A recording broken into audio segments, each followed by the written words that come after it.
High on Life is a game that immediately wears its absurdity on its sleeve. Developed by Squanch Games, the studio co-founded by Rick and Morty co-creator Justin Roiland, it throws players into a chaotic, irreverent first-person shooter filled with talking guns, grotesque aliens, and over-the-top humor. It's a game that doesn't take itself too seriously, prioritizing comedic storytelling and unique world building over deep mechanics. But does its humor and personality carry it all the way through, or does the novelty wear off before the credits roll? Can we just solve this through a nice game of Diddy Kong Racing?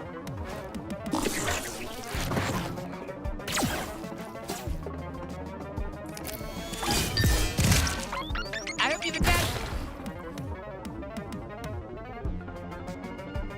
The game kicks off with a premise that is as ridiculous as it is intriguing.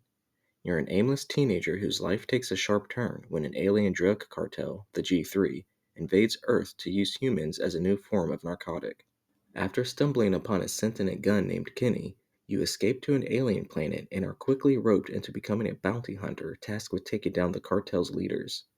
From the start, the humor is relentless. If you're a fan of Rick and Morty, you'll feel right at home with the game's self-aware dialogue, fourth wall breaking jokes, and crude but often clever satire. The talking guns, each with their own unique personality, constantly provide commentary, reacting to your choices and mocking everything from enemy AI to video game mechanics.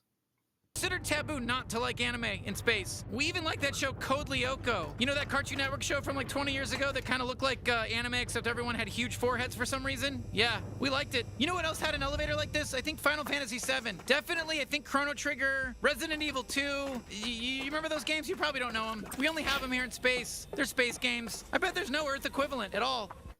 For those who enjoy Roiland's comedic style, this will be a treat.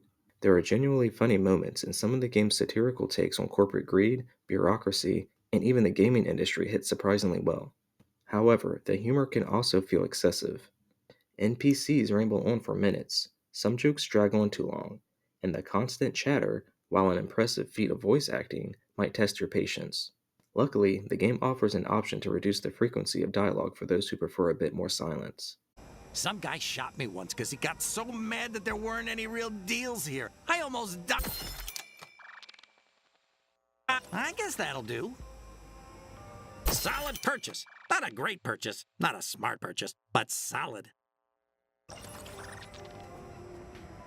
Smart purchase, but solid. I'm sorry for saying we had such great deals. We obviously don't. At its core, High on Life is a fast-paced, first-person shooter that mixes gunplay with light platforming and exploration. While its ideas are creative, the execution doesn't always match the ambition. The biggest highlight of combat is the sentient arsenal. Each gun not only has its own personality, but also has a distinct combat style.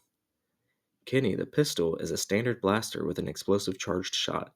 Gus is like a shotgun, and he can launch enemies into the air and stick to walls. Sweezy acts like a needle gun, and she fires rapid shots and can slow down time.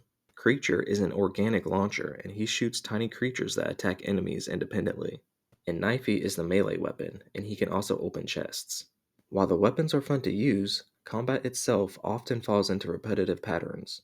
Enemy AI is fairly basic, relying on overwhelming numbers rather than clever tactics. Boss fights, while visually interesting, mostly boil down to dodging predictable attack cycles and dealing as much damage as possible.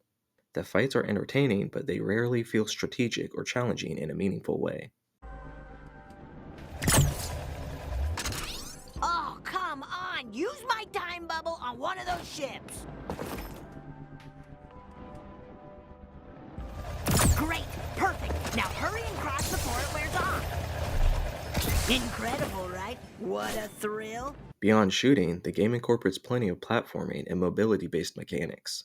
As you progress, you unlock abilities like a jetpack, a grappling hook, and wall climbing, which make traversing the game's semi-open world more dynamic. Some areas are fun to navigate, but platforming can feel clunky at times, with floaty controls and imprecise jumping that can make certain sections frustrating. Despite these flaws, the exploration aspect is enjoyable.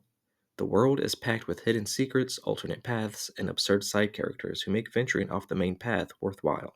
While it never reaches the depth of a full-fledged Metroidvania, the backtracking elements add a layer of engagement beyond just shooting enemies. Wrong! We're not in the mood for a fucking monologue!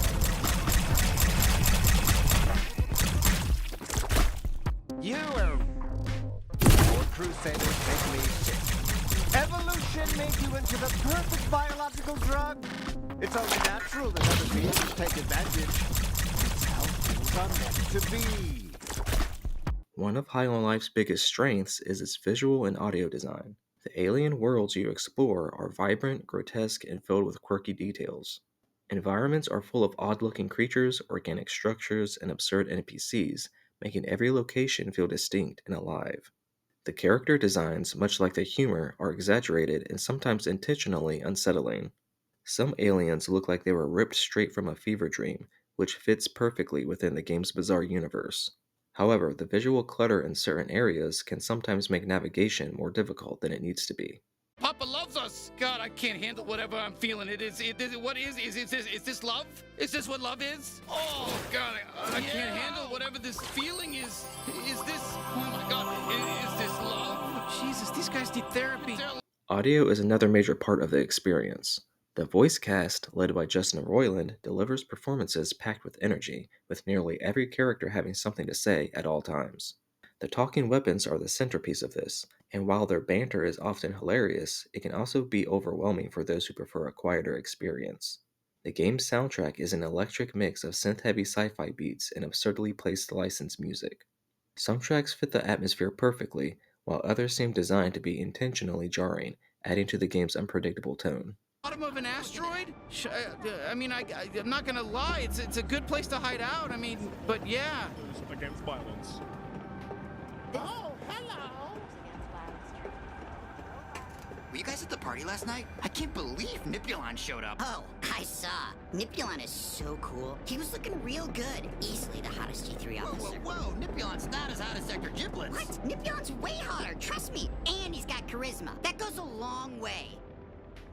The game's DLC, High on Knife, is set 2 years after the story of the main game. Kenny is gone and is replaced by a new female gun named Harper, who plays exactly how Kenny did. The wacky, explosive, and oftentimes weird adventure continues in the aftermath of the final events that transpired in High on Life. High on Life is a lot more of the same, but it takes advantage of features that didn't have time to shine in the main game, while also adding a little bit more mechanics and lore to the overall narrative. I personally didn't like it as much as I wanted to, but it's a nice companion piece to the overall High on Life experience that bookends the general purpose of the game nicely.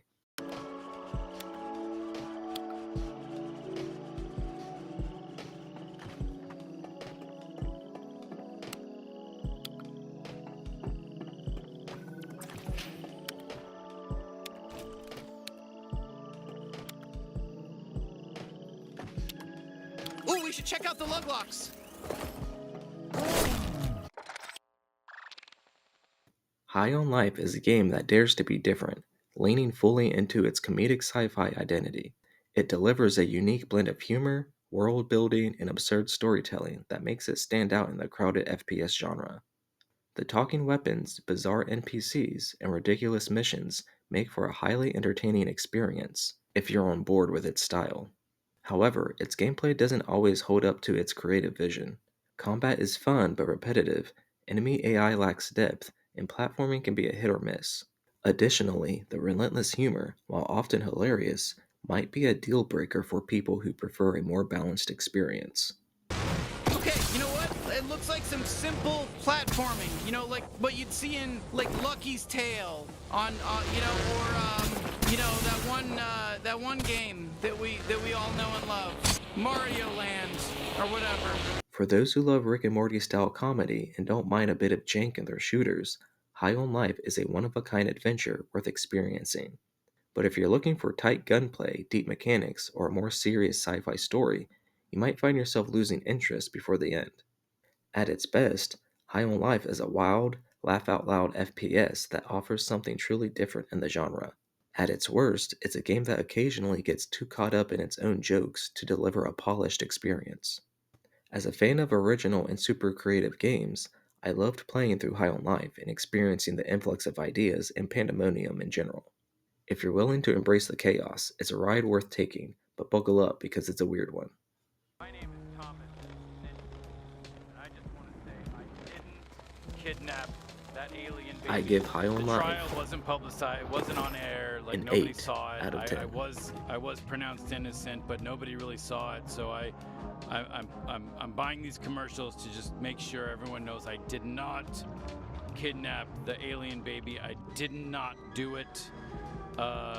It was confirmed in the court of alien law, and that's it. So all right,